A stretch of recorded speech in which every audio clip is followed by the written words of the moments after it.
મિત્રો ધંધાકીય વ્યવહારમાં આપણે જોયું. હવે એની ડેફિનેશન, એની વ્યાખ્યા આપણે સમજી લઈએ કે શું કે છે એની વ્યાખ્યા. તો કે ધંધાકીય વ્યવહાર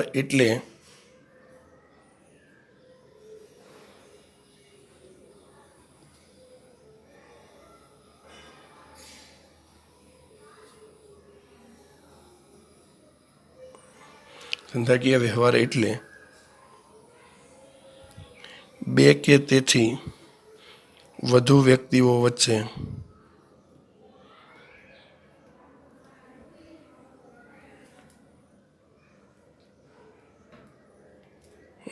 ધંધા માટેની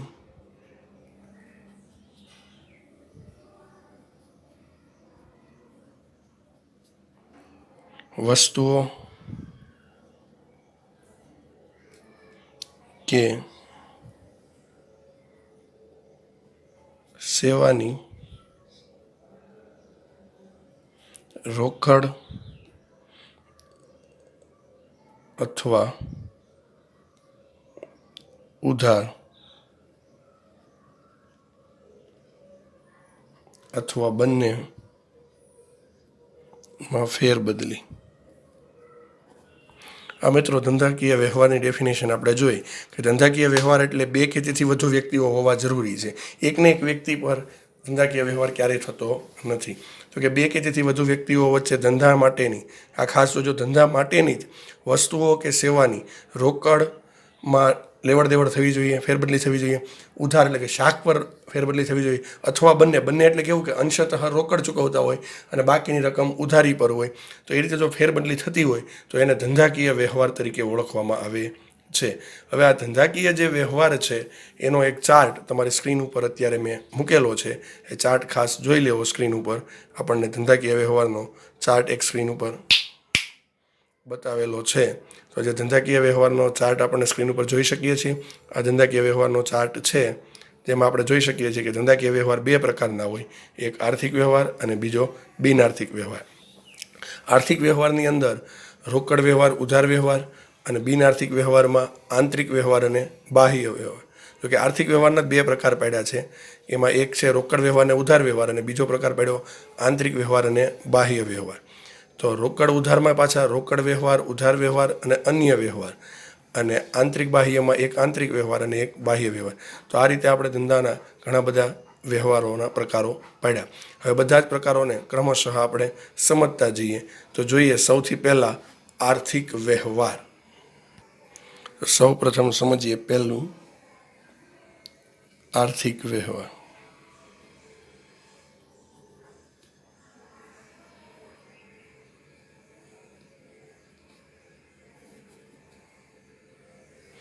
તો આપણે આર્થિક વ્યવહારની સમજ મેળવીએ.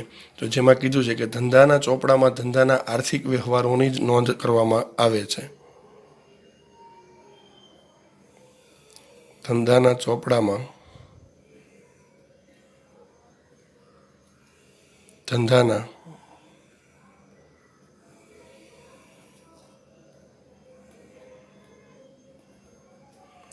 આર્થિક વ્યવહારોની જ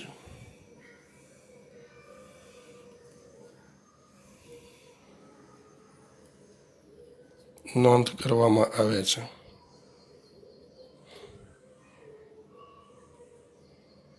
એટલે બિનઆર્થિક વ્યવહાર ધંધામાં નોંધાતા નથી. હવે આ આર્થિક વ્યવહારોમાં કેવા છે કે ધંધાના એવા વ્યવહારો કે જેનું મૂલ્ય નાણાંમાં માપી શકાતું હોય.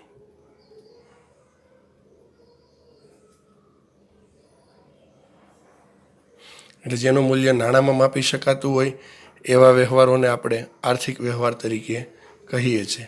અથવા તો એવું પણ કહી શકાય કે નાણાંની લેવડ દેવડ અથવા નાણાંની ચૂકવણી તાત્કાલિક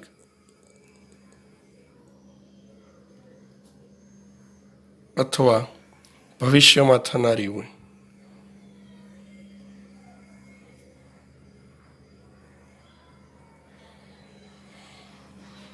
તો આને આપણે આર્થિક વ્યવહારો કહીએ છીએ. એમાં ખાસ તો બે બાબતોનો સમાવેશ થાય છે જે આપણે ખાસ યાદ રાખવો પડે એવી બે અગત્યની બાબતો છે. જેમાંની પહેલી બાબત છે કે મિલકત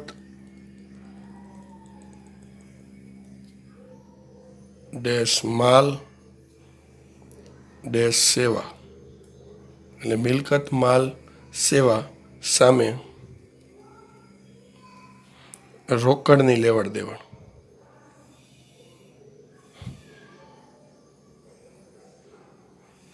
એટલે મિલકત ખરીદો, માલ ખરીદો કે સેવા મેળવો, એના બદલામાં સામે રોકડની આપલે થતી હોવી જોઈએ. અને બીજો જે અગત્યનો મુદ્દો છે, બાબત છે, એ છે મિલકત કે માલ કે સેવા સામે શાખ પરના વ્યવહારો.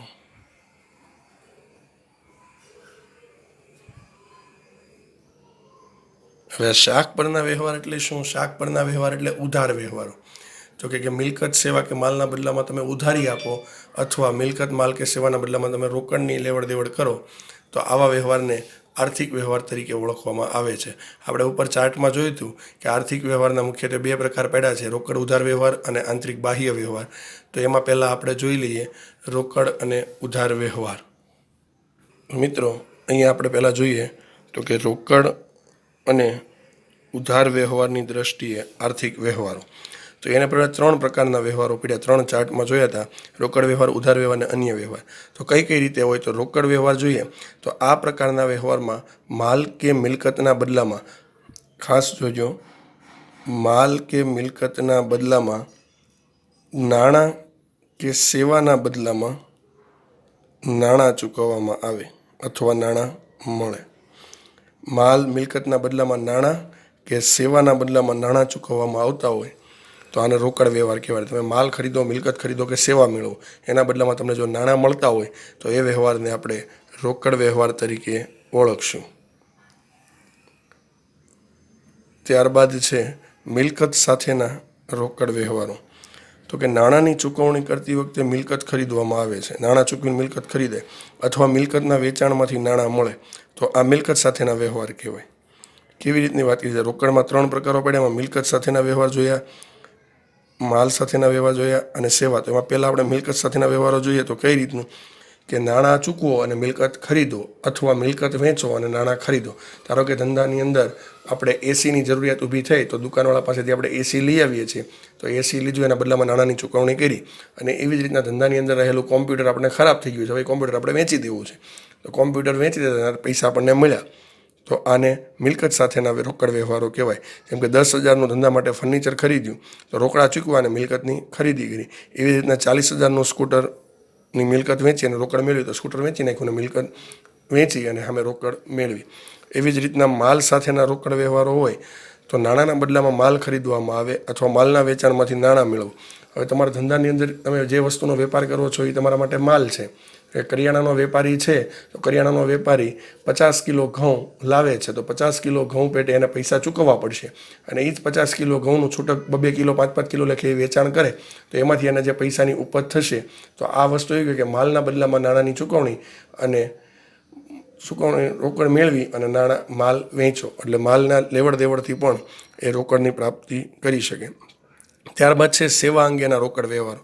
તો નાણાંના બદલામાં સેવા લેવામાં આવે, નાણાં ચૂકવવાની બદલામાં સેવા લીધી અથવા તો સેવાના બદલામાં નાણાં લેવામાં આવે. હવે કર્મચારી ધંધામાં કામ કરે છે અને કર્મચારીને પગાર ચૂકવવામાં આવે તો એની પાસેથી સેવા લીધી ને એના બદલામાં એને પગાર ચૂકવ્યો. અને એવી જ રીતના દલાલી, કોઈ વસ્તુનું વેચાણ કર્યું એને આપણે દલાલી પ્રાપ્ત થઈ છે, એટલે આપણે કોઈની સેવા કરી હતી એના બદલામાં આપણને નાણાં મળ્યા તો એ આપણને સેવાના બદલામાં નાણાંની પ્રાપ્તિ થઈ. અને પગાર ચૂકવણો કર્યો તો એના સેવાના બદલામાં નાણાંની ચૂકવણી કરી એમ ગણાવી શકાય. આ થયા રોકડ વ્યવહારની દ્રષ્ટિએ પ્રકારો. હવે જોઈએ ઉધાર વ્યવહારની દ્રષ્ટિએ. તો ઉધાર એટલે કે શાખનો વ્યવહાર. આ પ્રકારના વ્યવહારમાં માલ, મિલકત કે સેવાના બદલામાં થયેલા ખરીદ વેચાણના વ્યવહારોમાં તરત રકમ ચૂકવાતી નથી, પરંતુ ખરીદ વેચાણના નાણાં ભવિષ્યમાં ચૂકવવાના હોવાથી માલ કે મિલકતની સેવાની આપલે વર્તમાનમાં થાય છે. એટલે માલ, મિલકત કે સેવાની આપલે વર્તમાનમાં કરવાની, પરંતુ એની ચૂકવણી ભવિષ્યમાં કરવાની હોય તો એને ઉધાર વ્યવહાર કહે છે. આ વ્યવહારમાંથી ખાસ તો દેવાદાર અને લેણદારનો સંબંધ ઊભો થાય છે. જેની પાસેથી ઉધાર માલની ખરીદી કરો એ તમારો લેણદાર બને અને જેને ઉધાર માલનું વેચાણ કરો એ તમારો ધંધાનો દેવાદાર બને. અને ટૂંકમાં વર્તમાનમાં માલ કે મિલકત કે સેવાનું ખરીદ વેચાણ કરવાનું અને ભવિષ્યમાં એના નાણાં ચૂકવવાના, જેની કલ્પના વચ્ચે દેવાદાર અને લેણદારનો સંબંધ ઉદ્ભવે છે. જેમ કે કોઈ વ્યક્તિ છે, રાજ નામનો વ્યક્તિ, એને હું 5,000નો માલ ઉધારીમાં વેચું છું, એટલે 5,000નો માલ તો મારે અત્યારે આપી દેવાનો, પરંતુ એ 1 મહિના પછી મને પૈસા ચૂકવશે. એવી રીતના સીતા પાસેથી મેં 10,000નો માલ 2 માસની શાક પર ખરીદ્યો. તો માલ ખરીદ્યો એટલે માલ મારી પાસે આવી ગયો, પણ 2 માસની શાક એટલે 2 મહિના પછી મારે એને પૈસા ચૂકવવાના થશે. ત્યારબાદ આપણે જોઈએ તો અન્ય વ્યવહાર, રોકડ વ્યવહાર, ઉધાર વ્યવહાર અને અન્ય વ્યવહાર. તો અન્ય વ્યવહાર એટલે કેવા? તો આ પ્રકારના વ્યવહારમાં ઉપર દર્શાવેલા 2 પ્રકારનો સમાવેશ થતો નથી, એટલે કે રોકડ વ્યવહાર કે ઉધાર વ્યવહારનો સમાવેશ થતો નથી, પરંતુ રોકડ અને ઉધાર વ્યવહાર જેવા નથી. આ વિશિષ્ટ વ્યવહારો છે. અન્ય વ્યવહાર એટલે વિશિષ્ટ વ્યવહાર, જેમાં રોકડ કે ઉધાર વ્યવહારો નથી. આ વ્યવહારોની ચોપડે નોંધ થાય છે. દાખલા તરીકે કેવા વ્યવહારો હોય? તો અકસ્માતમાં માલ નાશ પામવો, માલ ચોરાઈ જવો, માલ દાનમાં આપવો, જાહેરાતમાં આપવો, ઉપાડથી લઈ જવો, આ બધા વિશિષ્ટ પ્રકારના વ્યવહારો કહેવાય, જેમાં ધંધામાંથી માલની જાવક થાય છે, પણ એના બદલામાં આપણને આવક અત્યારે પણ નથી થતી અને ભવિષ્યમાં પણ થવાની નથી. તો આને અન્ય વ્યવહાર કહેવાય ને આની નોંધ થાય છે ધંધામાં, એટલા માટે આને અન્ય વ્યવહાર તરીકે ઓળખવામાં આવે છે. ત્યારબાદ બીજો મેઇન પ્રકાર હતો આંતરિક વ્યવહાર અને બાહ્ય વ્યવહારની દ્રષ્ટિએ. એક આપણે રોકડ વ્યવહાર અને ઉધાર વ્યવહારની દ્રષ્ટિએ 3 જોયા, જેમાં રોકડ વ્યવહાર, ઉધાર વ્યવહાર અને અન્ય વ્યવહાર. બીજો પ્રકાર હતો આંતરિક અને બાહ્ય વ્યવહારની દ્રષ્ટિએ. તો આંતરિક અને બાહ્ય વ્યવહારની દ્રષ્ટિએ પહેલાં જોઈ લઈએ આંતરિક વ્યવહાર. તો એ ધંધાના અમુક વ્યવહારો અન્ય પક્ષકારની જરૂર હોતી નથી. આ વ્યવહારો ધંધામાં થાય, ધંધાની અંદર જે વ્યવહાર થાય એને આંતરિક વ્યવહાર કહે છે. આ વ્યવહારો હિસાબી ચોપડામાં નોંધવામાં આવે છે. દાખલા તરીકે મિલકત પરનો ઘસારો. મિલકત પરના ઘસારામાં કોઈ વ્યક્તિની જરૂરિયાત પડતી નથી, પરંતુ મિલકત જેમ જેમ ધંધામાં વપરાતી જશે તેમ તેમ તેની અંદર ઘસારો લાગતો જશે. મિલકત જૂની થશે તેમ ઘસાશે, તેમ એની મિલકતની વેલ્યુ ડાઉન થતી જશે. મિલકતો અપ્રચલિત થવી. ધારો કે અત્યારે ગ્રાહકોની રુચિ, ફેશન અને ટેવ જે પ્રમાણની ચાલી રહી છે એ પ્રમાણની મશીનરીઓમાં આપણે વસ્તુનું ઉત્પાદન કરીએ છીએ, પરંતુ સમય જતાં ગ્રાહકોની રુચિ, ટેવ, ફેશન બદલાઈ જાય તો આપણી મિલકતો છે એ આપણા માટે બિનજરૂરી અથવા બિનઉપયોગી બની જાય. ત્યારબાદ કુદરતી આપત્તિથી નુકસાન થવું. અચાનક કુદરતી આપત્તિ આવી જાય, જેને કારણે પણ ધંધામાં ઘણા બધા પ્રકારના નુકસાનો વેઠવા પડતા હોય છે, જે ધંધામાં હોવા છતાં પણ તમે એની વસ્તુનું કોઈ વેચાણ કરી શકતા નથી. અત્યારનો સમય છે, આનું લાઈવ એક્ઝામ્પલ જોવું હોય તો અત્યારનો સમય છે એને દર્શાવી શકે કે અત્યારે કોરોનાની પરિસ્થિતિને કારણે ઘણા ખરા ધંધાઓ બેકાર થઈ અને પડ્યા છે, કારણ કે તેમાં પ્રોડક્શન કરવાવાળા મજૂરોની તંગી છે. મજૂરો નથી, પ્રોડક્શન થતું નથી અને આપણે ઉત્પાદન પણ થતું નથી. એના પરિણામે આપણે ઘણી બધી નુકસાનીઓ વેઠવી પડે છે. આ બધા જ ધંધાના આર્થિક પરંતુ બિન રોકડ વ્યવહારો છે, કારણ કે ધંધાને નુકસાન તો જાય છે પરંતુ રોકડ સ્વરૂપે નુકસાન જતું નથી. ત્યારબાદ ધંધા બાહ્ય વ્યવહારો. તો કે આ વ્યવહારો ધંધા અને અન્ય પક્ષકારો વચ્ચેના વ્યવહારો છે. આ વ્યવહારો ધંધામાં આર્થિક વ્યવહારો છે. આ વ્યવહારોની હિસાબી ચોપડે નોંધ કરવામાં આવે છે, જેમ કે ગ્રાહકોને માલનું વેચાણ, કામદારોને મજૂરી ચૂકવવી, બેંકમાંથી મળેલું વ્યાજ, વીમા પ્રીમિયમની ચૂકવણી, યંત્રની ખરીદી, બેંકમાં રોકડા ભર્યા. આ બધા વ્યવહારો એવા છે જે ધંધા બહાર કરવાના છે, માટે આને બાહ્ય વ્યવહારો તરીકે ઓળખવામાં આવે છે. તો મિત્રો, આપણે ધંધાકીય વ્યવહારનો જે પહેલો પ્રકાર જોયો હતો, જે આર્થિક વ્યવહાર હતો, આર્થિક વ્યવહારની અંદર 2 પ્રકારો પડ્યા હતા, રોકડ ઉધાર વ્યવહાર અને આંતરિક બાહ્ય વ્યવહાર. એમાં રોકડ ઉધાર વ્યવહારની અંદર 3 પ્રકારો પડ્યા. રોકડ વ્યવહાર કોને કહેવાય, ઉધાર વ્યવહાર કોને કહેવાય અને અન્ય વ્યવહાર કોને કહેવાય. એવી જ રીતના આંતરિક અને બાહ્ય વ્યવહારમાં આંતરિક વ્યવહાર ધંધાની અંદરનો અને બાહ્ય વ્યવહાર ધંધાના બહારના વ્યક્તિઓ સાથે થતો વ્યવહાર. હવે ત્યારબાદ ધંધાકીય વ્યવહારનો જે મેન પેટા પ્રકાર હતો આર્થિક વ્યવહાર ને બિન આર્થિક વ્યવહાર, એમાંનો આપણે બિન આર્થિક વ્યવહાર સમજવાનો છે. તો બિન આર્થિક વ્યવહારમાં શું કહેવામાં આવ્યું છે? તો કે ધંધાના હિસાબી ચોપડામાં ધંધાના ફક્ત આર્થિક વ્યવહારો જ નોંધવામાં આવે છે. બિન આર્થિક વ્યવહારોને ચોપડે નોંધવામાં આવતા નથી, અને બિન આર્થિક વ્યવહારોનું હિસાબી દ્રષ્ટિએ પણ કોઈ મહત્વ હોતું નથી. બિન આર્થિક વ્યવહારો એટલે એવા વ્યવહારો જેમનું નાણાંમાં મૂલ્ય માપી શકાતું નથી. આ વસ્તુ એવી છે કે જેના ધંધામાં, તો આપણા જે બિન આર્થિક વ્યવહારો છે એ એવા છે કે જેનું ધંધામાં કોઈ પ્રકારનું મૂલ્ય માપણી કરી શકાતી નથી, નાણાકીય મૂલ્ય હોતું નથી. ધારો કે કોઈ વ્યક્તિ આપણને માલ મોકલાવવાનો ઓર્ડર મળ્યો, પણ ઓર્ડર આપણને 1 મહિના પછી મોકલાવાનો, એટલે ચૂકવણી પણ બધું ત્યારે જ થવાનું છે, માલ પણ આપણે 1 મહિના પછી જ એને આપવાનો છે, ખાલી ઓર્ડર મળ્યો છે. તો ઓર્ડર મળવાથી ધંધામાં કોઈ પ્રકારની લેવડ દેવડ થતી નથી. એવી રીતના ઓર્ડર આપવાથી પણ ધંધામાં કોઈ પ્રકારની લેવડ દેવડ કરવામાં આવતી નથી. તો આ તમામ પ્રકારના જે વ્યવહારો છે આ બધા વ્યવહારોને બિન આર્થિક વ્યવહારો કહેવાય છે. જે વ્યવહારમાં નાણાંની આપલે થતી ન હોય તેવા વ્યવહારોને બિન આર્થિક વ્યવહાર તરીકે ઓળખવામાં આવે છે. ધારો કે ધંધાનો માલિક પોતાની પત્નીને એક સાડી આપવાનું નક્કી કરે, પરંતુ એ નક્કી કર્યું છે અને સાડી અપાવી નથી, ત્યાં સુધી એ બિન આર્થિક વ્યવહાર જ છે. જ્યારે સાડી અપાવશે ત્યારે એ વ્યવહાર આર્થિક બનશે. એવી રીતના ઓર્ડર આપવો, ઓર્ડર મળવો, આ તમામ વ્યવહારો બિન આર્થિક વ્યવહારો તરીકે ઓળખવામાં આવે છે. તો મિત્રો, આજે આપણે ધંધાકીય વ્યવહારો વિશેની સમજ મેળવી. આ સાથે મિત્રો હું આજનું સેશન અહીંયા પૂર્ણ કરું છું. ફરી એકવાર નવા સેશન સાથે આપ સૌની વચ્ચે ઉપસ્થિત થઈ, ત્યાં સુધી રજા લઉં છું. જય હિન્દ, જય ભારત, અસ્તુ.